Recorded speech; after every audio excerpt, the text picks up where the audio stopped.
정치권 소식 짚어보는 아침의 맞수 시간입니다. 성치훈 더불어민주당 정책위 부의장, 윤기찬 국민의힘 법률위 부위원장 나오셨습니다. 안녕하세요. 전해드린 대로 이재명 대통령이 민정수석의 검찰 특수통 출신 오광수 변호사를 임명하면서 여권 일각에서 우려가 나왔습니다. 대통령실 브리핑 들어보겠습니다. 오광수 수석은 검찰 출신으로 검찰 안팎에서 두터운 신망을 받고 있습니다. 특히 이재명 대통령의 검찰개혁의 철학을 깊이 이해하고 있는 인사입니다. 검찰개혁에 대한 대통령의 의지를 뒷받침할 것입니다. 범여권에서 오광수 변호사가 검찰 특수통 출신이기 때문에 검찰 개혁을 제대로 할 수 있겠느냐 이런 우려가 나왔음에도 그대로 단행이 됐습니다. 어떤 의미입니까? 그러니까 이재명 대통령이 검찰 출신을 이용해서 검찰 개혁을 한번 해보겠다는 의지를 반영하신 거라고 보고요. 그런 여권에서 우려가 나왔던 이유는 아무래도 윤석열 전 대통령이 검찰총장으로서 임명이 됐을 때만 하더라도 저희 진영에 참 큰 기대를 받았었는데 결국 검찰 출신은 검찰의 보호를 위해서 검찰의 이익을 위해서 활동한다라는 게 증명이 됐기 때문에 그런 우려를 보내주고 계신 거죠. 근데 이재명 대통령도 충분히 그런 것들을 검토했을 거라고 보고요. 민정수석과 관련된 오광수 민정수석에 대해서 충분히 검찰개혁의 의지를 확인한 것으로 알고 있기 때문에 저는 전혀 문제가 있을 것 같지는 않다라는 생각이 들고 그리고 지난 문재인 정부 때도 이 조국 수석 그러니까 법학자 출신의 이 민정수석을 통해서 검찰개혁을 해보려고 했으나 아무래도 검찰 내부의 반발이나 검찰을 제대로 장악하지 못했다는 평가가 분명히 있었거든요. 그런 것들 때문에 이재명 대통령께서 한번 검찰 출신으로 그러면 검찰 개혁을 해보자라는 의지를 보여주신 거기 때문에 한번 믿고 기다려주시면 될 것 같다라는 우려를 갖고 계신 분들에게 그런 메시지를 좀 전해드리고 싶습니다. 검찰 출신이 검찰 개혁도 잘할 것이다 이런 판단이었다는 설명이신데 지금 이 시점에 검찰 특수통 출신의 민정수석이 필요한 다른 이유도 좀 있을 것 같습니다. 어떻게 보십니까? 그러니까 야권에서는 저희가 글쎄 민정수석에 대한 전반적인 평, 이제 검찰 출신을 앉히게 되면 이제 검찰을 장악한다. 이건 야당에서 늘 있던 얘기잖아요. 그런 관점 하나 하고 또 하나는 이제 인사 문제죠. 인사 문제 저분이 이제 18기이기 때문에 어느 정도 검찰의 인사에 대해서 잘 아시는 분이죠. 그러니까 기수별로 어떤 사람이 어떻고. 분석이 좀 가능한 분입니다. 그러니까 제 개인적인 생각은 인사 문제가 이 대통령께서 오 수석을 임명하는 그 동기 중에 가장 컸다라는 생각이 들고, 근데 개혁적인 부분도 이제 검찰 개혁은 어느 정도 그 기조가 잡혔어요. 이재명 그 대통령 입장에서는. 그렇다면 이제 경찰과의 관계, 만약에 중수청을 설립하면 그 기관을 어디다 놓을 것인지 이런 전반적인 문제와 관련된 제도 개선이기 때문에 저는 개인적으로 수석보다는 민정비서관과 사법제도개선비서관 이게 누가 오느냐가 더 중요한 것이지 오수석을 임명하느냐 마느냐 오수석이 특수통이냐 이 부분은 본질적인 문제는 아니라고 봅니다. 오광수 민정수석 인선에 대해서 당초 우려를 표했었던 민주당 서영교 의원은요. 임명 이후에는 긍정적인 입장을 내놨습니다. 목소리 들어보겠습니다. 윤석열과 같이 있었다. 특수통 검사로 같이 있었다. 이런 거는 제가 보기엔 크게 좋은 것은 아니다는 생각이 들어서 좀 더 보시고 신중하게 아직까지 분명한 설이군요. 인사는 대통령님의 권한입니다. 대통령님께서 충분히 검토하시고 국민에 대한 충직을 충분히 검토하셔서 이 수석들에 대한 인사를 했다. 서영교 의원님의 입장이 180도 달라졌습니다.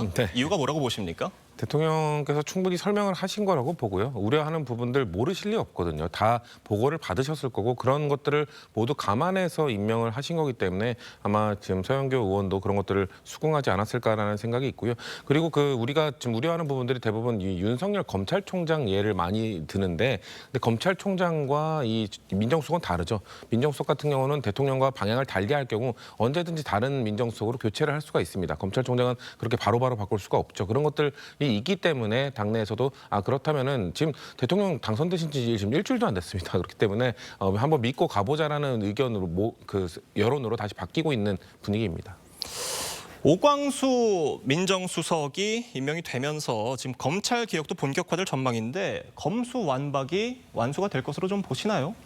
저는 개인적으로 굳이 그렇게 해야 되느냐에 대한 문제도 있어요. 왜냐하면 이제 검찰의 수사권을 없애고 공소유지 기관을 만들겠다는 것인데 그거는 이제 대통령의 철학이 반영된 거겠죠. 그런데 문제는 이제 공수처와 약간 안 맞는 부분도 있다는 거죠. 공수처의 경우에는 사실 이제 검사가 있잖아요. 근데 검사가 특정 수사를 하고 진행하고 있기 때문에 전반적인 체계가 안 맞는 거라서 저 부분을 이제 중수처를 만들어서 거기다 검사를 넣을지 이런 이제 체계적인 정리가 좀 필요할 부분이 없지 않아 있습니다. 그다음 중수청을 갖다가 행안부에 넣을지 법무부에 넣을지 그다음에 경찰과의 관계 이런 부분들과 관련돼서 예. 종합적인 체계 정리가 좀 필요하지 않겠는가 이런 생각이 좀 듭니다. 정무수석에는 사선의 우상호 의원이 임명이 됐습니다.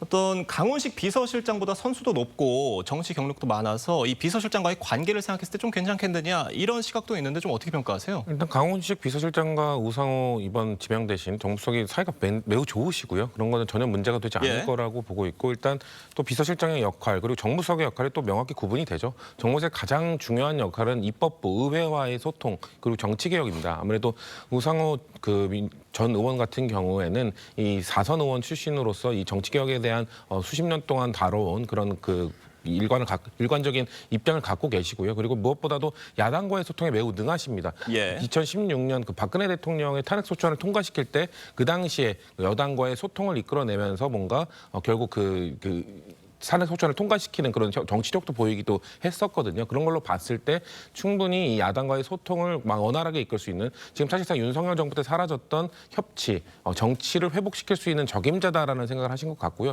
그리고 강훈식 비서실장도 사실 완전 찐병이라고 할 수 있는 최측근이 아니었잖아요. 마찬가지입니다. 정무수석 역시 이재명 대통령이 나의 최측근으로만 대통령실 인사를 채우지 않겠다는 그런 의지를 우상호 정무수석을 임명함으로써 보여주신 거라 생각합니다. 네. 여야 강대강 대치 속에 이런 정무수석의 역할이 굉장히 중요할 때가 많은데 좀 어떻게 전망하세요? 우상호 정무수석의 역할에 대해서. 일단 인물평을 보면은 예. 적합한 인물이죠. 예. 상당히 이제 본인에 맞지 않는 옷을 입은 건 맞습니다. 사선의 원내대표 출신이시고 그럼에도 불구하고 이제 차관급의 정무수석직을 받아들였다는 거죠. 예. 그러니까 이재명 대표 입장에서 보면 좋은 인선이라고 보여지고 다만 이제 우상호 정무수석 입장에서 보면 독배일 수도 있는 거예요. 야당과의 협치 문제는 사실 우상호 정무수석이 혼자 풀 수 없는 문제고 아마 이재명 대통령께서는 국정상황실을 중심으로 해서 국정을 끌어나갈 것으로 예상이 되는데 그렇다면 정무수석에게 야당과의 협상을 위한 당근을 얼만큼 줄 수 있는 권한이 있는지 저는 개인적으로 그럴 권한을 크게 받지 못할 거거든요. 그렇다면 우상호 정무수석 입장에서 보면 야당 입장은 굉장히 좋은 인물인데 과연 얼마만큼의 카드를 갖고 협상 임할지 그 권한은 얼마인지에 대한 약간의 회의는 좀 있습니다. 네. 이재명 대통령은요 헌법재판관 후보군을 3명으로 압축을 했는데 이 중에 이 대통령의 변호인인 이승엽 변호사가 포함이 되면서 야당에서는 이해충돌, 보훈 인사다 이런 반발 지금 거센 상황입니다. 어떻게 평가하십니까? 일단 최종 지명되지도 않은 분에게 이해충돌 어떤 부분에서 이해충돌인지 좀 설명이 안 된다는 건 말씀을 드리고 싶고요. 뭔가 이해충돌이라 함은 원래 사적인 이해관계 때문에 공적인 판단을 그르치는 경우를 이제 이해충돌 상황이라고 하는 건데 예를 들면 지난 이완규 법제처장을 뭔가 이 헌법재판관으로 임명했을 때 윤석열 전 대통령과 40년이 넘는 인연, 사법연수원 동기, 대학 동기인 사람을 뭔가 임명했을 때 만약에 그 헌법재판관이 탄핵 심판을 하게 될 경우 그런 상황이 이해충돌인 거거든요. 근데 이재명 대통령이 변호를 맡았다는 거는 다른 사적 관계는 전혀 없습니다. 그럼 변호를 맡았다는 거는 사실상 돈에 의해 만져진 계약 관계입니다. 그럼 그런 관계들이 과연 공적인 판단에 영향을 줄 수 있을 것인가? 만약에 영향을 줄 수 있다고 판단이 된다면은 저는 인사청문회라는 과정을 통해서 만약에 이분이 임명이 된다면 지명이 된다면 인사청문회를 과정을 통해서 국민의힘 측에서는 이러이러한 부분들이 이해충돌 여지가 있지 않겠냐고 국민들을 설득하면 되는 겁니다. 그거에 대해서 저희가 봤을 때는 이해충돌 여지가 없다고 보기 때문에 국민들께서 그런 인사청문회 과정들을 보면서 이 사람은 정말 이해충돌이 될 것이다라고 판단해 주시면 여론이 변화할 것이고 아마 대통령께서 그런 것들을 최종적으로 고려해서 최종 지명을 할 것인지를 판단하실 거기 때문에 벌써부터 지금 지명되지도 않은 사람에 대해서 어떤 부분이 이해충돌인지 근거 제시도 안 하면서 뭔가 벌써 이해충돌이다 너무 침소봉대한다는 느낌이 강합니다. 어떤 부분에 대해서 그러느냐라는 말씀에 대해서는 지금 국민의힘 보수 진영 일각에서는 헌법 84조 해석 문제라든지 또 어떤 형사소송법 개정안이 헌법재판소의 판단을 구해야 되는 그 상황이 됐을 때 이재명 변호인 출신의 헌법재판관이 만약에 임명될 경우에 당시에 가서 과연 좀 어떤 신뢰받는 판단을 내릴 수가 있을 것이냐 이런 우려들을 하고 있는 것 같거든요. 단순히 임명자라고 해서 그 사람을 위한 판결을 내릴 것이다. 그 사람에게 이익이 되는 판결을 내릴 것이다. 저희가 수차례 이 탄핵 심판을 보면서 다 느끼지 않았습니까? 윤석열 대통령이 임명했던 헌법재판관도 결국 인용 판결을 내립니다. 그런 것처럼 헌법재판관으로 임명이 된 이후에는 모든 이 헌법재판관들은 본인의 양심에 따라 그리고 법리에 따라 판단한다는 걸 우리는 어느 정도 신뢰를 하고 있는 상황이기 때문에 그런 것들을 너무 우려하는 것은 이 사법부에 대한 신뢰를 검찰을 너무 낮게 보는 것이다 이렇게 말씀드리고 싶습니다. 그런 우려에 대해서는 좀 과하다, 침소봉대하는 것 같다라는 말씀이신데 어떻습니까? 이승엽 변호사가 만약에 뭐 철인과 같이 굉장히 그 냉철하다 그러면 그럴 수 있는데 저희가 제도적으로 그래서 이런 경우에 사람을 못 믿기 때문에 제도적으로 만들어 놓은 제도가 있죠. 제척이라는 제도가 있습니다. 예. 우리 헌법재판소법에도 내가 맡았던 변호사로 대리했던 사건은 헌법재판관으로 하면 안 된다. 이런 이제 제척 제도가 있는데 그걸 확장한다 그러면 지금 대통령의 경우에는 이제 공직선거법도 있고 그다음에 대북선거법도 있고 선거 관련 사건 그리고 위증교사 사건도 있는데 이 모두를 다 저 변호사님이 대리했단 말이에요. 그럼 그 사건들이 만약에 헌재 올라오게 되면 올라올 가능성은 커졌죠. 왜냐하면 아까 말씀하신 헌법 84조 해석 문제도 있고 그다음에 이제 민주당에서 추진한 입법 중에 보면은 헌법 소원 대상 중에 재판도 있어요. 예. 그럼 저 재판들이 뭐 확정된 뒤에 헌법소원을 제기하게 되면 그 부분도 이승엽 변호사가 또 심리하게 된단 말이죠. 그래서 이런 부분들을 볼 때 이거는 지극히 이해 충돌이거든요. 그런데 물론 뭐 전반적으로 이해 충돌이 안 된다고 주장하시지만 어쨌든 법에서 주장하는 이해 충돌 사유에는 개별적으로 다 해당이 돼요. 그렇다면 9명의 헌법재판관이 개별적 사건에 본인이 제척되고 회피한다 해서 예. 영향이 없겠느냐. 일단 그런 상황을 만들지 말아야죠, 대통령께서는. 그래서 개인적으로 아마 이승엽 재판관은 임명되지 않을 것 같다 이렇게 생각합니다. 네, 알겠습니다. 더불어민주당은요, 오는 12일입니다. 국회 본회의에서 현직 대통령에 대한 형사재판을 정지하는 형사소송법 개정안 처리할 방침으로 전해졌습니다. 이 대통령 재판을 두고 여야 공방도 이어졌는데 관련 얘기 들어보겠습니다. 대통령은 취임 전 진행되어 온 재판을 면제받기 위한 자리가 아닐 것입니다. 대통령께서는 재판을 받을 의지가 있으십니까? 대통령이 국정을 돌보지 말고 재판만 받으라는 말입니까? 혁신을 논하겠다며 이재명 대통령을 끌어들이는 행태는 한심합니다. 이 형사법 개정안 처리가 되고 공포가 되면 18일 그 공판기일은 어떻게 되는 겁니까? 연기가 되거나 뭐 그때까지 통과가 될지는 알 수 예. 없기 때문에 만약 통과되면 연기가 될 수밖에 없겠죠. 그러니까 이 부분에 있어서는 아까 말씀하신 이 불소추 특권에 대한 해석 이게 여야가 계속 그 대선 기간 내내 다퉜지 않습니까? 그리고 이번이 처음 다툰 게 아니라 사실 2017년 대선 때도 당시에는 홍준표 전 시장이 재판을 받고 있었기 때문에 그때는 정확하게 여야의 입장이 바뀌어 있었습니다. 그만큼 대한민국의 헌법 그 84조 불소추 특권에 대해서는 명확한 해석이 지금 뚜렷하게 답이 정해져 있지 않다라는 말씀을 드릴 수 있을 것 같은데 그렇다면 그런 상황에서 어떻게 이 문제를 풀어야 되느냐. 사실 여야의 정치권이 합의하는 방법이 있고요. 합의가 안 될 경우 결국 제도적으로 풀어야 됩니다. 제도적으로 풀 수밖에 없고 지금 김용태 비대위원장이 저렇게 말을 했다는 것은 지금 비대위원장으로서 국민의힘 측에서는 이것과 관련해서 정치적 합의를 할 생각이 없다라는 입장을 표명한 것이기 때문에 그렇다면 민주당 입장에서는 형사소송법 개정안 이 재판이 중지되는 거에 대해서는 조금 속도를 낼 필요가 있다. 사법부가 혼란스러운 상황이기 때문에 이거에 대해서는 저는 속도를 내야 된다고 생각하고 다만 우리가 같이 논의하고 있는 뭐 공직선거법 개정안이라든지 법원 조직법 개정안이라든지 이런 것들은 그 대통령께서도 법원 조직법 개정안은 제동을 걸으셨던 만큼 속도 조절을 할 필요는 있다고 생각합니다. 말씀해 주신 것처럼 그건 여야 합의는 좀 요원해 보이는 상황이고 법안이 공포가 되면 재판은 중단될 가능성이 굉장히 높은 상황인데 대선 출구조사 때 여론조사 하나 좀 보고 가겠습니다. 이 투표자를 상대로 조사한 결과 응답자의 63.9%가 재판을 계속해야 한다고 응답을 했었고요. 민주당 지지자 사이에서도 42.7%가 재판을 계속해야 한다 이렇게 응답을 하는 결과가 있었습니다. 그러니까 다수 국민이 이재명 대통령이 그러니까 당선이 된 뒤에도 재판은 계속돼야 한다라는 여론이 있었던 거예요. 이 부분에 대해서 어떻게 보세요? 이 부분은 충분히 고려를 할 부분은 있죠. 근데 이제 대선 출구조사의 수치와 관련해서 또 지적을 하고 싶은 거는 우리가 알고 있듯이 34%에 다다르는 국민들은 사전투표를 했기 때문에 사전투표를 하신 분들의 이런 의견은 반영되지 못했다는 부분도 분명히 있고요. 아무래도 민주당 지지 성향의 분들은 사전투표에 더 많이 적극적으로 참여한 부분도 있다라는 말씀을 드리고 싶고 이런 부분들 아무래도 이 국민들은 여론조사에 응답할 때 규범적으로 옳은 윤리적으로 옳은 쪽으로 답을 하는 경향이 높습니다. 그렇기 때문에 이런 재판이 진행돼야 하느냐에 대해서 재판이 진행되면 안 된다, 중단된다라고 답변하는 것보다는 아무래도 이쪽으로 응답하는 분들이 많은 걸로 보여지는데요.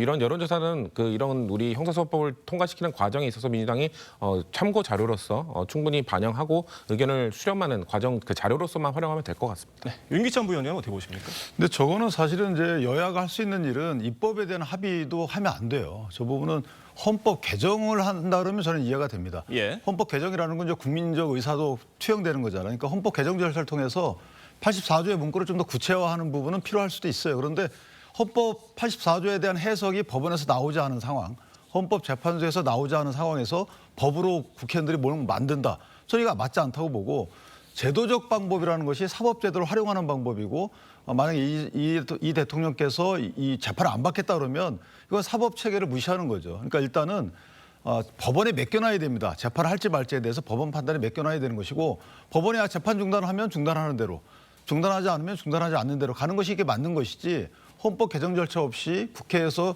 그때그때 법을 만들어서 특정 정치인, 특정 정치 세력을 위한 법을 만든다? 이건 안 맞는 거죠. 네. 민주당은 오는 13일에는요. 이재명 정부 출범 이후 첫 원내대표를 선출할 예정입니다. 3선의 김병기 의원, 4선 서영교 의원의 양자 대결로 치러지는데 모두 친명으로 분류가 되는 인물입니다. 두 후보 얘기 들어보겠습니다. 지금까지 대통령님과 최고의 관계였듯이 원내대표로서 최고의 당정 관계를 만들어 국정과제가 원활히 수행될 수 있도록 개혁과 민생의 양날개로 이재명 대통령, 이재명 정부의 성공을 만들어내고 경제를 회복해내고 그리고 내란을 종식해내겠다.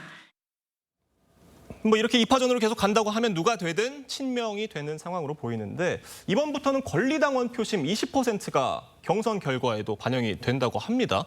이거는 지금 이 두 사람 중에 누구에게 좀 더 유리하게 작용되는 겁니까? 사실 권리당원을 원내대표 선거에 포함시키는 건 처음 하는 것이기 때문에 과연 어느 정도로 영향을 미칠 것이라는 건 저희도 아무도 지금 예측하기가 어렵습니다. 왜냐하면은 과거에 있었던 원내대표 선거를 떠올려 보면 뭐 당원으로 대상으로 한 여론조사, 뭐 인지도 조사, 인기도 조사, 누가 원내대표가 되어야 하는가를 당원이나 일반 국민으로 여론조사를 했던 적은 많거든요. 근데 늘 그 원내대표 선거는 의원들끼리 투표를 하는 것이었기 때문에 그런 여론조사 결과와 전혀 다른 결과가 많이 나왔었어요. 그렇기 때문에 이번 그 20% 정도가 차지하는 이 권리당원의 표심이 과연 누구를 향할 것인지 그리고 어느 정도 영향을 끼칠 것인지는 한번 선거를 몇 번 해봐야 아마 아예 이 정도의 영향력이 있구나. 그렇기 때문에 권리당원의 영향력을 늘릴 것인가 아니면 줄일 것인가 이전으로 돌아갈 것인가에 대한 판단은 몇 번 선거를 치러봐야 알 것 같다는 말씀드리겠습니다. 저 권리당원 20%라는 수치가 현재 민주당 의원 수를 감안했을 때 약 40여 명에 해당하는 그런 수치라고 하는데 여당 원내대표 선거 좀 어떻게 예측하세요, 밖에선? 서영교 의원님께서 저렇게 부드러운 어조로 말씀하시는 거 이제 처음 본 것 같은데 개인적으로 보면 김병기 의원의 경우에는 이제 공천심사의 간사를 역임했잖아요. 그러니까 개인 의원들 간에 다소간의 어떤 친밀도는 있을 것 같고요.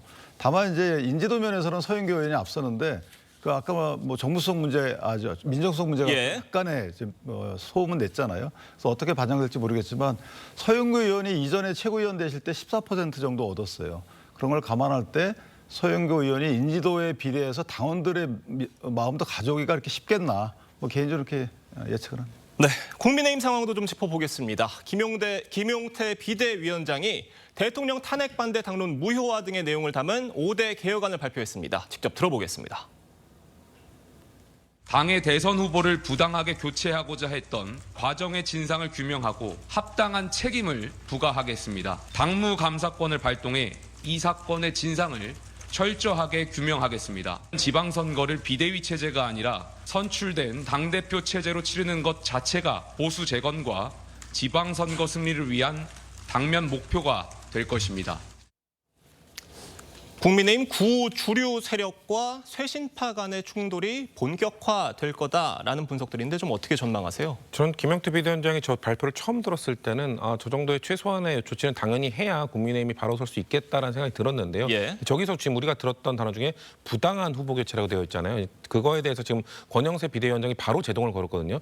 벌써부터 비대위원장이 당무감사를 하기 전에 부당하다고 이렇게 가치 판단을 하는 것은 부적절하다는 의미를 담고 있는 건데 벌써부터 구세력과 이 신세력들의 이런 대결들이 벌써 갈등들이 벌써 불거지고 있기 때문에 저는 쉽지는 않을 거라고 봅니다. 왜냐하면 이 친윤 세력들 이 후보 교체를 시도했던 세력들이라는 분들이 사실상 윤석열 정권 때 권세를 누리던 분들임에도 불구하고 단 한 명도 뭔가 책임 있는 자세를 보여주지 않고 있는 상황에서 권력을 유지하고 싶은 그들의 그 본능을 과연 저런 개혁 의지가 꺾을 수 있을 것인가 지금까지 꽤 오랫동안 건세를 유지해온 분들의 이런 탄탄한 지지 기반으로 봤을 때 저는 쉽지 않을 거라고 봅니다.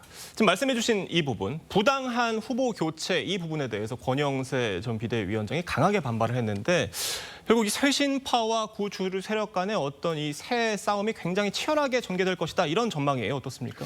저는 이제 쇄신 대 구주류의 대결 구도라기보다는 예. 사실 당의 과거를 청산하고 가자라는 거 그런 의도라고 저는 생각을 하는 것이 예. 지금 김용태 비대위원장이 제시했던 5가지 문제를 보면 계엄에 관련된 문제, 탄핵 찬반 문제, 그러니까 당대표 선거에서 나올 법한 갈등 구도예요. 그다음에 이제 지방선거에서 공천권을 갖게 되면 또 당대표 과열되는 부분이 없잖아 있는 것이고 그다음 후보 교체 문제도 사실 갈등 구도의 하나의 축이기 때문에 이 세 문제를 해결하고 가자라는 취지의 문제 제기라고 보고 이 해결하는 과정에서 본인이 어떤 그 선입견을 갖고 있으면 안 되는 거죠. 그래서 그 부분에 대해서 권영세 전 비대위원장이 문제 제기를 했다고 보여지고요. 어쨌든 김용태 비대위원장이 이 문제를 공론화하고 해결하기 위해서는 임기가 연장돼야 되는데 의총에서 이제 그 부분과 관련돼서는 예. 합의가 돼야 되겠죠. 그래서 의총에서 어떤 결과가 나올지가 일단 주목을 받고 있다 이렇게 봅니다. 네, 오늘 의총에서 총론이 어떤 방향으로 모아질지 잘 지켜봐야겠습니다. 두 분 말씀 여기까지 듣겠습니다. 감사합니다.